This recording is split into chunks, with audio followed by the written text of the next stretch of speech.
Sommes-nous arrivés vers la sortie de cette crise, une crise qui a duré près de 10 mois avec pour conséquence grave la sanction du Congo par la FIFA. Nous apprenons que dans quelques jours, la commission, donc le bureau exécutif de la FECOFOOT peut donc vraiment reprendre son siège et relancer le travail. Quels sont donc réellement l'avenir du Congo? Qu'est-ce que le Congo a réellement gagné ou perdu avec cette crise? Sur ce plateau, William Bouaka, il est ou il était, j'ai envie de dire, ancien président de la commission ad hoc qui a été mise en place réellement dans le but de trouver une solution aux problèmes qui minent le football congolais. Cette commission qui nous a conduit à toute cette crise que nous vivons aujourd'hui, mais qui heureusement arrive à sa fin. Oui, bonsoir à vous. Oui, bonsoir William Bouaka. Bonsoir. Merci de vous recevoir à nouveau sur ce plateau. On se souvient qu'en début de cette crise, vous étiez parmi les premiers acteurs dans ce secteur de football à être donc reçus ici sur ce plateau. Nous avions avec vous parlé de la crise et même de l'avenir du football. Est-ce qu'on peut dire aujourd'hui un ouf de soulagement? Dans une certaine mesure, oui. Parce que, comme on le dit bien souvent, il n'y a pas de bonne guerre. Donc, lorsqu'il y a une crise, l'objectif, c'est de trouver une solution. Donc, dans une certaine mesure, c'est une très bonne chose. Mais, de l'autre côté, il faudrait que ce soit une opportunité qui devrait nous amener, chacun, en ce qui le concerne, à nous interpeller et à faire montre de plus de responsabilité aujourd'hui, parce que on sait d'où on vient. Et aujourd'hui, grâce à la manœuvre des uns et des autres, certains pour avoir fait une démonstration d'humilité et d'autres une démonstration de compréhension ou de bonne entente. Et je pense qu'aujourd'hui, l'occasion nous est donnée de redonner à notre football les couleurs qui furent les siennes. Voilà, William Bouaka, oui. Avant de parler de la démonstration d'humilité et de compréhension, on peut revenir rapidement sur la démonstration de force de part et d'autre. Aujourd'hui, on a vu les péripéties ou encore les différentes étapes qui nous ont conduit aujourd'hui à cette solution. Les bras de fer, on a constaté que finalement, du côté du gouvernement, ne voulait pas réellement céder. Il a fallu la pression de la FIFA. Alors, est-ce que vous regrettez-vous d'avoir mis en place la commission ad hoc? Non, pas du tout. Pas du tout, parce que aujourd'hui, quand on parle de pression sur le gouvernement, je crois qu'il faut, à mon humble avis, dire que la démarche qui a été celle du ministère de la Jeunesse et du Sport a été une démarche d'apaisement. Et dans notre démarche, il n'était pas question de faire du mal à qui que ce soit. Le football est un bien commun, est un bien partagé. La mise en place de la commission démarche d'apaisement. Non. La mise en place de la commission ad hoc a été une démarche que nous avons enclenchée et qui est partie d'une pétition qui a été signée, comme vous le savez, puisqu'on en a parlé ici, et qui a abouti à la mise en place d'une commission. Mais au départ, le problème, ce n'est pas la mise en place d'une commission, c'est l'indignation des clubs, des présidents des clubs, qui avaient commencé à souffrir de ce que l'on vivait, de ce que l'on observait, de ce que l'on enregistrait. Et c'est cette indignation qui a conduit à la tenue de l'Assemblée générale du 25 septembre 2024 et qui, elle, a accouché d'une commission ad hoc qui devrait gérer les affaires courantes et, in fine, amener à l'organisation d'une assemblée générale élective. Donc la crise est partie de là, il faut le dire, et 10 mois après, vous l'avez rappelé, nous avons obtenu cette solution qui n'est pas mauvaise, qui est très bien, mais qui nous interpelle comme je l'ai dit. Vous ne le regrettez pas d'avoir bloqué le pays pendant 10 mois avec une sanction assez lourde à cause d'une commission ad hoc qui voulait à tout prix régler les problèmes par la force? Je ne suis pas certain que la commission ad hoc avait pour objectif de régler les problèmes à qui que ce soit. Non, pas du tout. On ne peut pas reprocher à quelqu'un qui souffre de crier sa douleur. On ne peut pas reprocher à un président qui est en train de saigner ses finances de demander de l'aide ou de dire ça, de partager sa souffrance. Et c'est ce que nous avons fait. Je pense que le mal est venu de peut-être du mépris, je l'ai dit la dernière fois, du mépris que nous avons essuyé. Parce qu'il y a eu des démarches qui ont été entreprises pour essayer de saisir le comité exécutif à l'époque, pour que nous puissions nous asseoir et regarder tous les maux qui minaient notre football. C'était vraiment sans aucune mauvaise intention. Et c'est la résistance qui frisait quasiment le mépris qui nous a conduit à prendre des solutions qui devenaient de plus en plus radicales. Donc, il n'y a pas eu de démarche comme ça pour pouvoir bloquer quoi que ce soit, parce que nous sommes les responsables des clubs, nous tenons des joueurs, nous les payons, nous les nourrissons, et ça fait beaucoup d'argent. Ne pas jouer, ça nous coûte très cher. Ça nous coûte très très cher. Nombreux au niveau du comité exécutif du COMEX aujourd'hui ne sont pas présents des clubs. Donc ils ne peuvent pas aujourd'hui évaluer la douleur qui est la nôtre. Il l'était hier certainement, mais pas aujourd'hui. Voilà, nous allons, je vais rapidement rappeler, dans cette interview, William Bouaka, je voulais d'abord qu'on tire les leçons de cette crise-là, et puis nous allons parler des perspectives. Et donc là, nous sommes en train d'évaluer comme un nouveau-né né avec des déformations ou avec des malformations. C'est ce qui était le cas de la commission ad hoc, puisqu'on a vu des tergiversations. Cette commission ad hoc a fonctionné avec beaucoup de péripéties. Oui. Vous êtes éjecté d'ailleurs, ou si vous démissionnez, ou vous êtes éjecté. Franck Ulomba, qui voulait prendre le règne à un moment donné, lui aussi démissionne. Et puis finalement, c'est aujourd'hui Alain Monka qui est à la tête de cette commission, finalement, qui ne pourrait plus exister puisque la commission, le comité exécutif reprend le travail. Alors, pourquoi est-ce que vous avez fonctionné de cette manière quand on sait que l'objectif, selon ce que vous nous dites aujourd'hui, était de résoudre le problème? Pourquoi ça n'a pas marché entre vous? Vous êtes parti, Franck Ulomba démissionne, finalement c'est Alain Monka. Qui était derrière tout ça, ces changements? Je vais vous dire une chose. Vous savez, les bonnes intentions sont une chose, mais la réalité en est une autre. Je reprécise ici que l'objectif premier était de trouver une solution pour que vive notre football.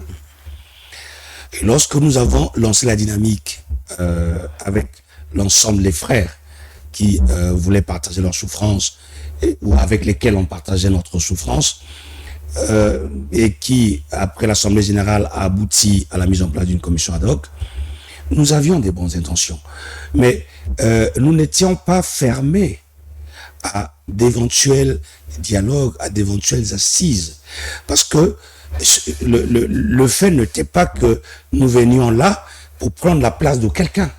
Non, c'était simplement pour que nous puissions mettre en place les conditions qui pouvaient permettre à tout le monde de s'asseoir et de regarder comment nous pouvons aller ensemble. Donc, mais vous savez que entre nous hommes aussi, nous n'avons peut-être pas la même vision. Nous sommes tous des présidents des clubs, mais chacun a sa vision. La souffrance est la même, mais la vision peut-être n'est pas du tout partagée. Et il y a eu quelques incompréhensions. Moi, je dis ça comme ça, parce que j'étais de ceux qui pensaient que il fallait qu'on s'asseye. C'était important que les clubs qui disent leur souffrance, qui pleurent de ce qu'ils subissent, veulent comprendre ce qui se passe et toucher du doigt la réalité ou faire toucher du doigt au COMEX la réalité que les clubs vivaient. Donc il était important que nous puissions nous asseoir et regarder ensemble, peut-être de façon très fraternelle même, ce qui ne marche pas et voir comment nous pouvions poursuivre. Donc, quelques incompréhensions naissent, mais il ne fallait pas créer une crise dans une crise. C'était pas nécessaire. Oui. Ma personne n'était pas là pour remplacer le président du COMEX actuel. C'était pas ça mon but. C'était de faire en sorte que nous soyons entendus et que nous puissions nous asseoir pour ensemble régler les problèmes qui minent. Et on dit, puisque le ministre des Sports, Hugues Ngondele, a été nommément cité aussi dans différents courriers que nous avons lus du comité exécutif, d'être derrière cette fameuse commission ad hoc. Et vous le confirmez parce que vous parlez de crise, de changement d'homme à la tête de cette commission, est-ce que c'est réellement lui qui pilotait les choses et qui ne voulait pas à tout prix voir la tête de Guy Mayolas à la destinée, sinon j'ai envie de dire à la tête du comité exécutif? Je vous assure que non. J'ai eu un premier passage chez vous ici, vous m'avez posé la question, je vous avais dit que non. Pourquoi? Que le ministre était neutre dans cette crise. Mais naturellement, hier il était président d'un club, le ministre. Il ne l'est plus aujourd'hui. C'est d'ailleurs le club où je suis vice-président. Il en était le président général. Aujourd'hui, il est ministre de la jeunesse et du sport. Je pense qu'il y a eu un peu, si vous me passez l'expression, une espèce d'abus de langage.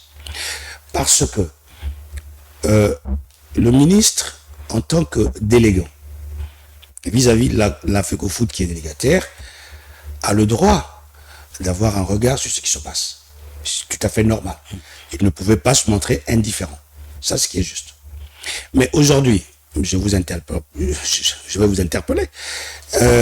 La lettre qui aujourd'hui rétablit le comité exécutif a été initiée par qui? Par le ministre. Mais je n'ai vu personne se lever et dire qu'il n'en a pas le droit. Donc, on ne peut pas dire aujourd'hui que lorsqu'il s'intéresse à une situation... Il était de l'obligation de le faire, puisque c'est la FIFA qui le lui exige. Je ne pense pas que ce soit la FIFA qui le lui exigé. Le problème, c'est que au départ, il avait besoin que les parties s'asseyent, eux se comprennent. Mais pourquoi avoir attendu 10 mois avec la sanction, l'éviction, j'ai envie de dire, du pays par la FIFA? Pourquoi avoir attendu autant 10 mois avec toutes ces conséquences, alors que la solution était simplement soit de prendre la note depuis le début, ou encore finalement de laisser le comité exécutif reprendre le travail? Pourquoi avoir pris autant de temps, selon vous? Mais je vous poserai la même question. Pourquoi la FIFA aurait attendu autant de temps pour pouvoir prendre la sanction? Nous avons commencé cette démarche depuis juillet 2024. Mais la sanction n'est pas arrivée en novembre ou en octobre. Donc la question, c'est pourquoi la FIFA aurait attendu? Vous avez l'impression n'avoir pas été compris par la FIFA, c'est ça? Mais bien sûr. Parce que, Bonny, mon cher Bonny, aujourd'hui, le comité exécutif est l'émanation d'une assemblée générale élective qui est constituée des membres. Mais les membres, ce sont des personnes morales, qui sont des clubs. Et le principe sacro-saint de la FIFA, c'est la non-ingérence à la gestion d'une fédération membre.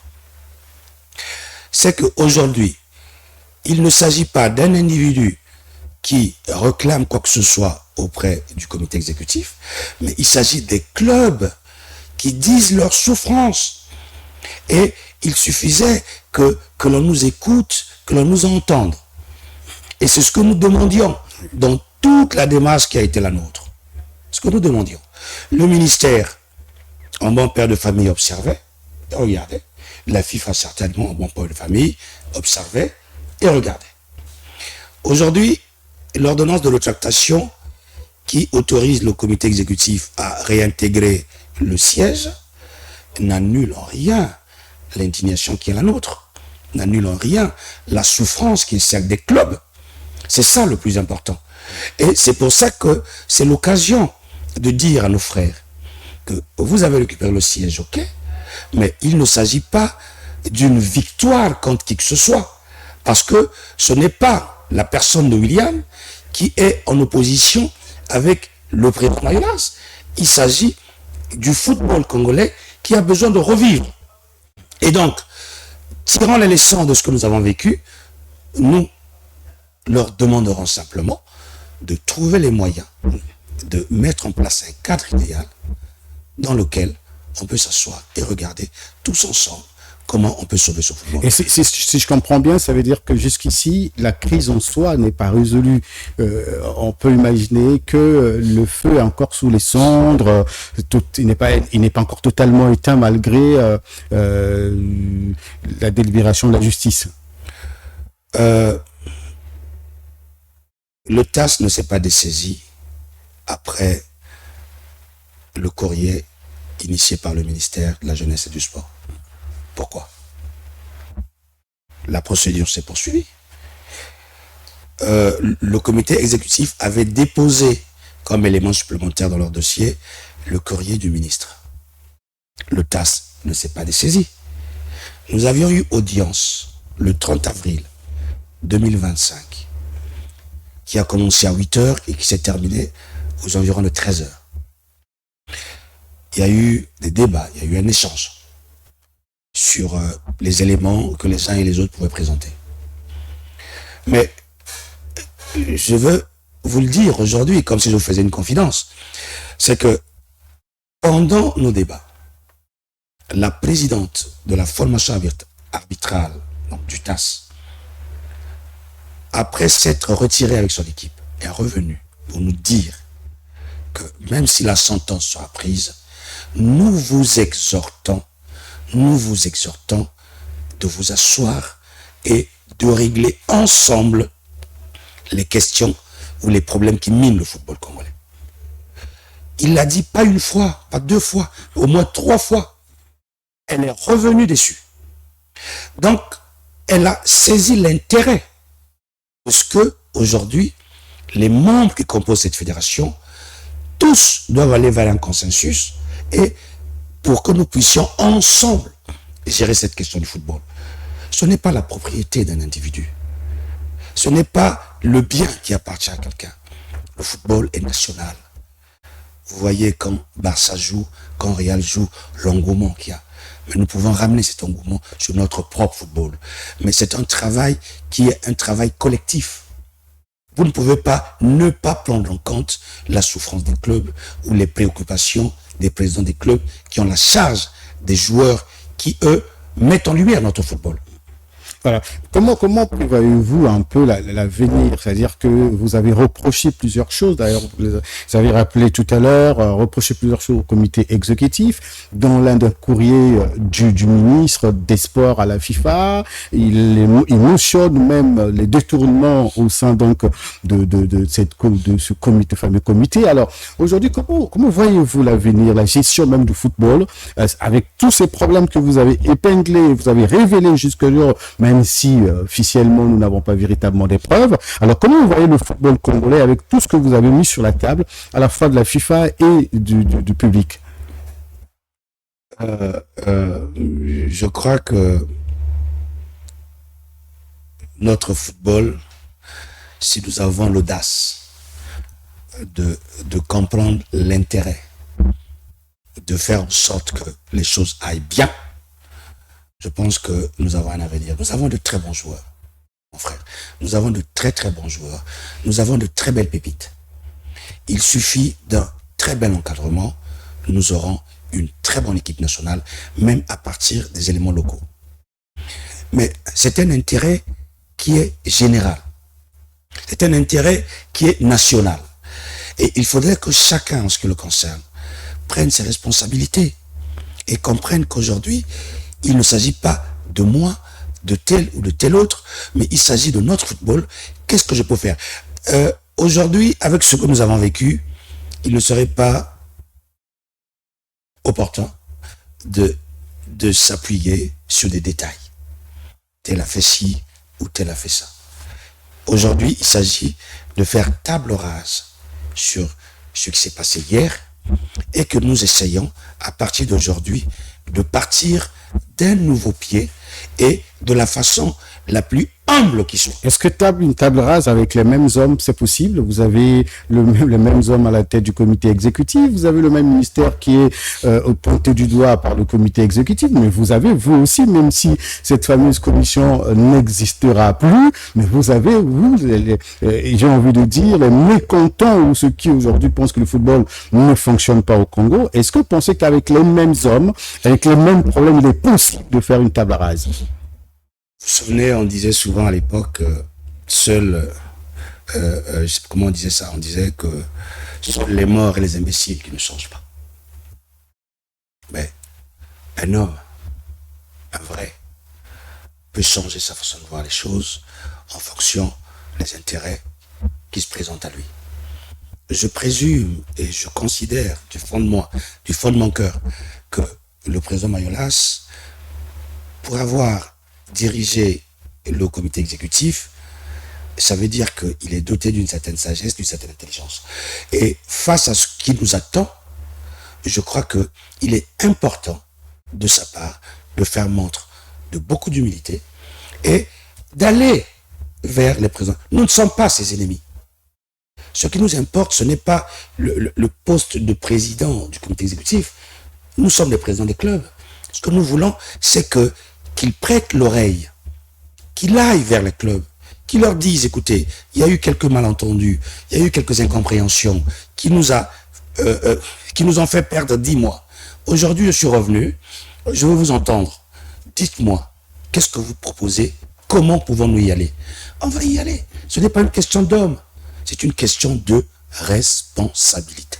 Est-ce que se considère pas aujourd'hui, puisqu'il ne faut pas le cacher, il y a eu un bras de fer quand même, un bras de fer entre d'abord à la fois la fameuse commission et puis la commission ad hoc ou le comité exécutif, mais après le comité exécutif et le ministère, il y a eu vraiment des échanges épistolaires pour les deux camps s'attaquer et tout le temps. Est-ce qu'aujourd'hui la FECOFOOT ne se considère-t-elle pas, le bureau de la FECOFOOT, comme victorieux, je parle bien puisqu'on a suivi leur avocat, est-ce qu'aujourd'hui se considère pas d'avoir remporté cette bataille qui pendant longtemps les a privés de leur bureau, a bloqué le football aujourd'hui? Et si dans cette posture pensez-vous, William Boaka, que finalement il vous pardonnera, vous surtout, d'avoir créé toute cette crise? Vous savez,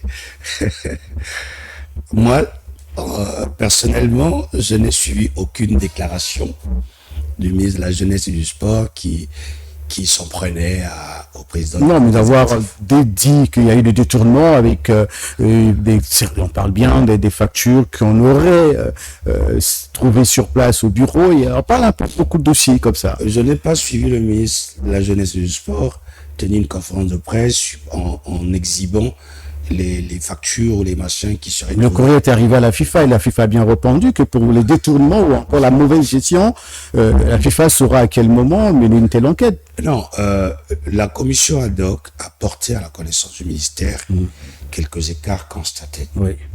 Et le ministère en a fait part à la FIFA. Qui est l'organe habilité. Mais cette démarche ne suppose pas que le ministère qui transmet à la FIFA ces éléments serait forcément contre tel ou tel autre. C'est une démarche administrative et une démarche de responsabilité, j'aime bien ce mot. Donc, de ce point de vue, je ne pense pas qu'il y ait eu forcément antinomie ou bataille de quelque manière que ce soit entre le ministère et le comité exécutif. Non. Le vrai problème, je vous le répète, ce sont des clubs qui demandent à être entendus. Ce sont des clubs qui demandent à être entendus. Les présidents des clubs ne sont pas accompagnés par l'État. Ce sont de très bonnes volontés. Mais le football est un grand employeur aujourd'hui. Nous avons des jeunes qui jouent, qui gagnent, qui ont des familles. Avec l'argent qu'ils gagnent, ils nourrissent leur famille. D'autres aujourd'hui se retrouvent à l'étranger. Mais ces présidents des clubs qui ont cette bonne volonté d'entretenir ces clubs-là ne reçoivent pas d'argent de l'État.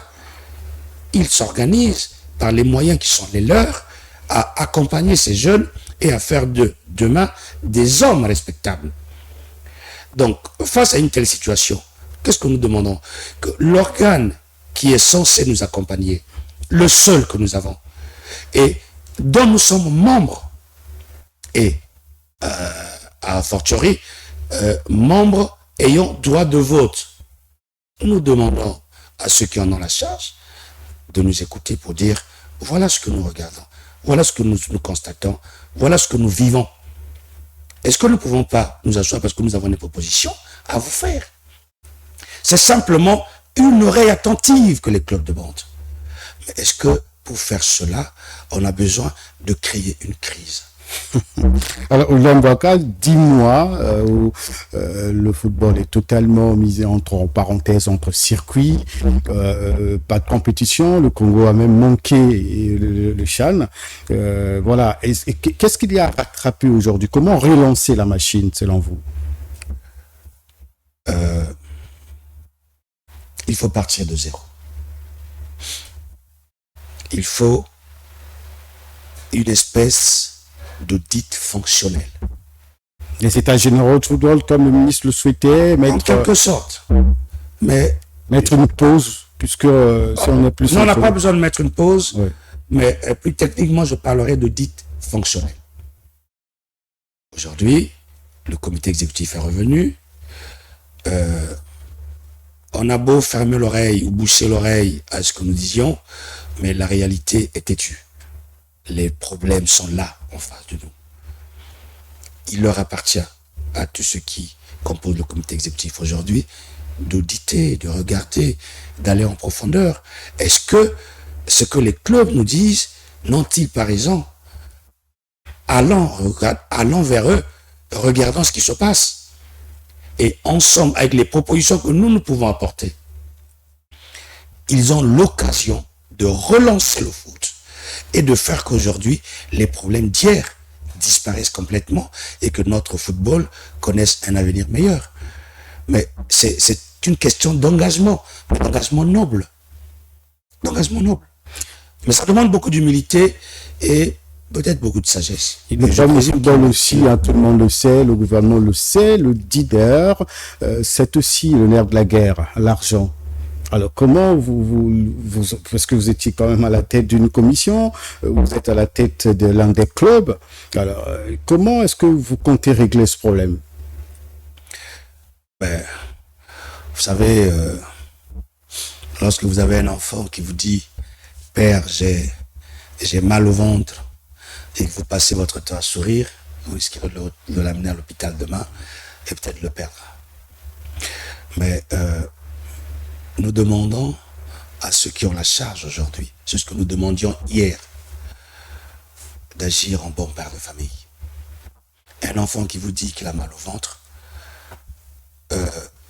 peut-être qu'il est en train de... Vous adressez au gouvernement ou bien au comité exécutif? Mais le gouvernement, lui, le gouvernement a apporté sa contribution financière pour renforcer le football. On dit qu'il n'y a pas d'infrastructure aujourd'hui. Les stades que nous avons les plus grands sont dans un état piteux aujourd'hui. Il n'y a pas que l'argent comme tel. Donc, c'est du ressort du gouvernement de résoudre ces problèmes, n'est-ce pas? La question infrastructurelle... Je voudrais laisser le ministre.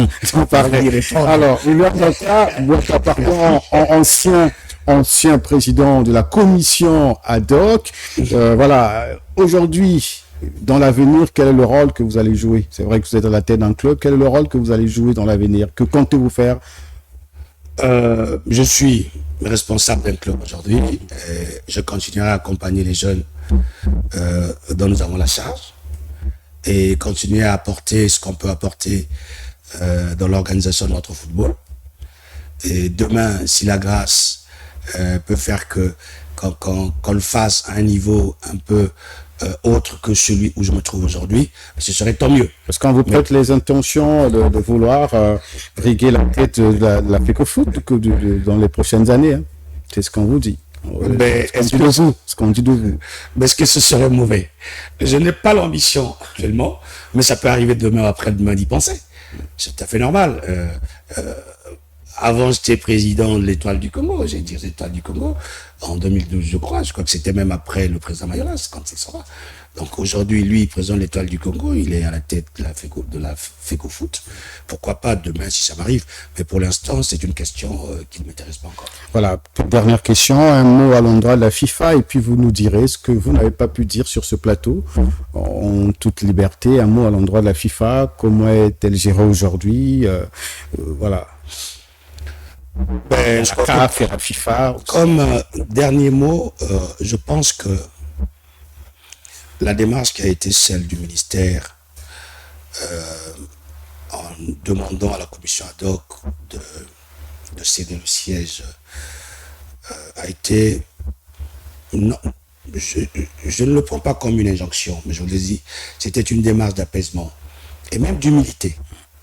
Même d'humilité. Parce que lorsqu'on parle du gouvernement, le ministre n'est que le représentant du gouvernement. Ça n'était pas la fin de l'interview, j'aurais dit, le même ministère a créé la commission ad hoc, c'est le même ministère aussi qui demande à la commission ad hoc de se retirer. Bon, nous sommes... Le ministère n'a pas créé la commission ad hoc, je termine juste par là. Ouais. Non, c'est pas le ministère qui a créé la commission ad hoc est l'émanation d'une assemblée générale extraordinaire, régulièrement tenue. Et le TAS n'a pas annulé les décisions de l'assemblée générale. Le TAS a suspendu jusqu'à nouvel ordre. Donc, s'il y avait fantaisie, le TAS aurait bien pu annuler purement et simplement. Mais ils ont suspendu parce qu'effectivement, ils avaient besoin de comprendre, de nous entendre, de nous écouter. C'est ce que nous demandions depuis. Et pour nous, ça a été une occasion de partager notre douleur et notre souffrance. Donc, c'est pas le ministère qui a créé la commission ad hoc. Il faut lever ce flou. Ce sont les clubs indignés qui, ayant la majorité requise, conformément à ce que prévoient nos statuts, ont régulièrement tenu une assemblée générale extraordinaire de laquelle est née la commission ad hoc. Donc, aujourd'hui, la crise est en train d'aller vers la fin. Nous sommes en train de percevoir le bout du tunnel. Ce que nous demandons aux uns aux autres, c'est plus de responsabilité, plus de bon sens, et que les uns et les autres comprennent que ce ne sont pas nos petites personnes, mais c'est le football congolais. Que la FIFA soit aussi beaucoup plus vigilante, peut-être. Oui. La CAF aussi, beaucoup plus impartiale. Bien sûr, mais parce que aujourd'hui, si la FIFA commence à ne pas prêter attention à ce que disent les clubs, que deviendra le football? Que deviendra le football? Le football est tenu par les clubs. Ce ne sont pas les fédérations qui tiennent le foot. Et si la FIFA commence à boucher ses oreilles vis-à-vis de ce que disent les clubs, ben, il y a quand même péril en la demeure. Mais je ne pense pas. Parce que sinon, aujourd'hui, on ne serait pas en train d'aller vers une dernière résolution de notre crise. La FIFA a certainement compris. Le TAS est en train de poursuivre son instruction. Et là, nous obtenons la réinstallation du COMEX et vivement qu'ils comprennent les enjeux et qu'ils installent un cadre de dialogue et qu'on discute, qu'on reparte sur de bons éléments et que le football congolais revive. Voilà, William Bouaka, ancien président de la commission ad hoc, qui, il faut le dire, était même à l'origine de la crise que le football a connue dans ce pays, la crise aujourd'hui qui trouve son épilogue. Merci de nous avoir suivis. Vous êtes sur Tchéléka, abonnez-vous, partagez le contenu. Nous allons vous retrouver prochainement pour parler encore de l'évolution de cette situation, puisque nous attendons la levée de la sanction par la FIFA et voir comment le football va être relancé. Nous vous reviendrons très prochainement. Merci de nous avoir suivis.